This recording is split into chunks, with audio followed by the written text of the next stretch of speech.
అండి నేను మీ విజయ గుని రసోయిలందరికీ స్వాగతం సుస్వాగతం. వినాయక చవితి స్పెషల్. వినాయక చవితి వస్తున్నది. దీనికి విఘ్నేశుడికి ఎంతో ఇష్టమైన ప్రసాదం ఇది బియ్యం నూక రవ ఉండ్రాళ్ళు. చాలా సులువుగా చేసుకునే రుచికరమైన ప్రసాదం.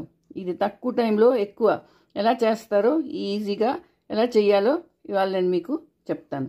ఇది చాలా హెల్దీ కూడానండి. వినాయక చవితికి వినాయకుడికే కాదు పిల్లలకి పెద్దవాళ్ళకి అందరికీ ఇష్టమైనండి. ఇది ఎలా చేస్తారో చెప్తాను చూడండి. దీనికోసం గ్యాస్ ఆన్ చేసుకున్నాను. ఒక దలసరి గిన్నె పెట్టుకున్నానండి. అంతని కటోరీతో 3 కటోరీలు. ఏ కప్పుతో అయితే మనం నూక తీసుకుంటామో ఆ కప్పుతోనే 3 కటోరీలు నీళ్లు పోసుకోవాలి. 3 కప్పులు నీళ్లు పోసాను. అందులోని ఒక చెంచా జీలకర్ర, అలాగే కొంచెం ఉప్పు,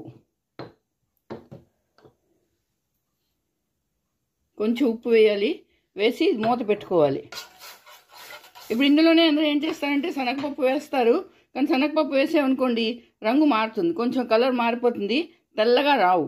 అందుకని నేనేం చేశానంటే శనగపప్పుని వేరేగా ఉడకపెట్టేసుకున్నాను. కుక్కర్లో వేసి ఉడకపెట్టేసుకున్నాను. తర్వాత అది కలుపుతాను. దాంతో ఏమవుతుందంటే మీకు ఉండ్రాళ్ళు తెల్లగా వస్తాయి. సో ఇప్పుడు నేను జీలకర్రను ఉప్పు వేసుకున్నాను. ఇప్పుడు దీని మీద మూత పెట్టుకుంటాను.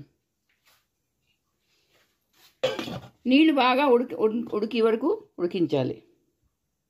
చూడండి, ఇందులో కొంచెం నేను వాము వేసుకుంటున్నాను. వాము వేస్తే డైజెషన్కి బాగుంటుంది, టేస్ట్ కూడా చాలా బాగుంటుంది. చూడండి, నీళ్ళు మరుగుతున్నాయి.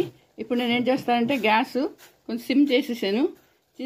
సిమ్ చేసి అందులోని ఉడకపెట్టిన శనగపప్పు మనకి ఎంతకాలం అంత వేసుకోవచ్చు. నోట్లోకి వస్తే చాలా బాగుంటుందండి ఇది. ఇదిగో ఇప్పుడు ఒక కప్పు నూక, బియ్యం నూక ఇది వేసేసుకోవాలి. ఇలా వేసుకొని కొంచెం ఉడకనీయాలి. ఇది కొంచెంసేపట్లో గట్టి పడిపోతుందండి. ఇది నీరంతా పీల్చిస్తుంది. ఇదిగో ఇలా పెట్టి 1 నిమిషం మూత పెట్టుకోవాలి. చూసారా, గట్టి పడిపోయింది, నీరంతా ఇంకిపోయింది. ఎలా అయిపోయింది చూసారా, గట్టి పడిపోయింది. ఇప్పుడు నేను గ్యాస్ ఆఫ్ చేస్తున్నాను. ఇది చల్లారి పెట్టాలి. ఒక ప్లేట్లో తీసుకొని లేకపోతే ఇలాగే గిన్నెలో వదిలేసుకొని ఒక 10-15 నిమిషాల్లో ఇది చల్లగా అయిపోతుందండి.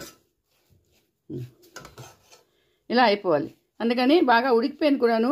ఒకదానికి 3 కప్పులు నీళ్ళు పోసుకోవాలి. ఒక కప్పు నూక అయితే 3 కప్పులు నీళ్ళు పోసుకోవాలి. ఈ నూక నేను ఇవాళైతే మార్కెట్లో తెచ్చి వేసుకున్నాను, కానీ మనం ఇంట్లో చేసుకోవచ్చు.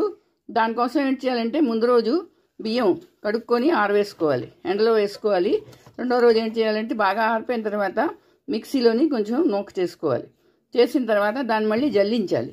ఎందుకంటే కింద పిండి ఉంటుంది కదా, ఆ పిండి అంతా బయటకు వచ్చేసి నూక మిగులుతుంది. ఆ నూకతో మళ్ళీ ఉండ్రాలు చేసుకోవచ్చు.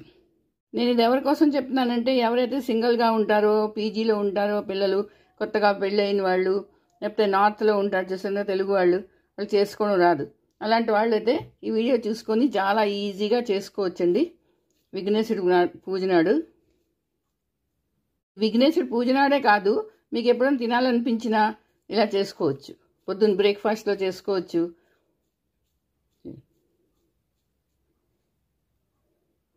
ఇంకోటండి, ఉండ్రాళ్ళు ఇలా చేసి రెడీ చేసుకోవాలి. చూసారా ఎంత బాగుంది, తెల్లగా ఎంత బాగా వచ్చాయని. నాకు ఒక కప్పు నూకతోని 18 అయ్యాయండి. ఇప్పుడు దీన్ని ఏం చేస్తామంటే మీకు గ్యాస్ ఆన్ చేసుకున్నాను, దాని మీద స్టీమర్ పెట్టుకున్నాను. లేకపోతే స్టీమర్ లేకపోతే మీరు ఇడ్లీ పాత్ర పెట్టుకోవచ్చు. దేంట్లో అయినా పెట్టుకొని ఇదిగో ఇది ఇలా పెట్టుకొని స్టీమ్ చేసుకోవాలి. నేను కింద కొంచెం నెయ్యి రాసానండి అంటుకుపోకుండా. ఒక 5 మినిట్స్ ఇలా స్టీమ్ చెయ్యాలి దీన్ని.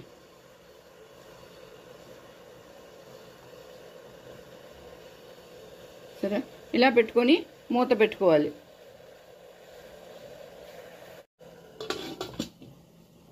5 నుంచి 6 నిమిషాలు అలా స్టీమ్ అవనియాలి. చూడండి, 5 నుంచి 6 నిమిషాలు అయిపోయింది. మూత తీసి చూస్తాను. చూడండి ఎంత బాగా స్టీమ్ అయిపోయిందో. గ్యాస్ ఆఫ్ చేస్తున్నాను. ఇప్పుడు దీన్ని నేను ప్లేట్లోకి తీసుకుంటాను. చూడండి, వినాయక్ ఇష్టమైన ఉండ్రాళ్ళు రెడీ అయిపోయి. చూసారా ఎంత బాగున్నాయో, తెల్లగా చక్కగా వచ్చాయో. ఇవి తినడానికి అంతే బాగుంటుందండి. పెద్దవాళ్ళు పిల్లలు అందరూ ఇష్టపడతారు. ఈ ఉండ్రాళ్ళు తినడం కోసమే విఘ్నేశ్వర చవితికి అందరూ వెయిట్ చేస్తారు. ఎప్పుడు వస్తుందా ఎప్పుడు చేస్తావా అని. ఇదిగో చూడండి ఎంత బాగా వచ్చాయో, ఎంత వేగం రెడీ అయిపోయి చాలా బాగుంటాయండి ఉండ్రాళ్ళు. మరి మీరు చేసుకోండి, అందరికీ చేసి పెట్టండి. అలాగే నా వీడియో నచ్చితే తప్పకుండా లైక్ షేర్ చేయండి, కామెంట్స్ చేసి చెప్పండి ఇది ఎలా ఉందో. మళ్ళీ ఇంకో వీడియోతో కలుస్తాను. అంతవరకు సెలవు.